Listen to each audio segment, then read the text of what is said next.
అర్జునుడు కరుణామయుడు అయిపోతాడు. కన్నుల నిండా నీళ్లతో రథం వెనకాల కృష్ణుని ముందర పడిపోతాడు. కృష్ణుడు వస్తాడు. ఈ టైంకి అర్జున నువ్వు చేస్తుంది ఏంది, ఇది టైం కాదు, ఈ టైంలో నువ్వు ఎమోషన్స్, కరుణకి, పిరికితనానికి లోను కావద్దు.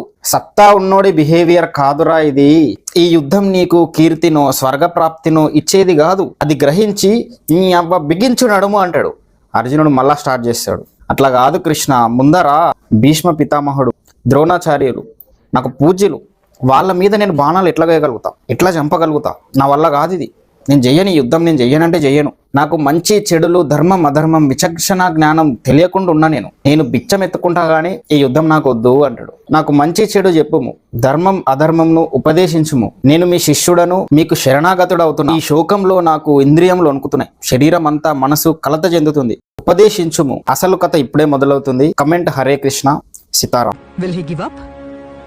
గాయపడిన సింహం నుంచి వచ్చే శ్వాస గర్జన కన్నా భయంకరంగా ఉంటుంది.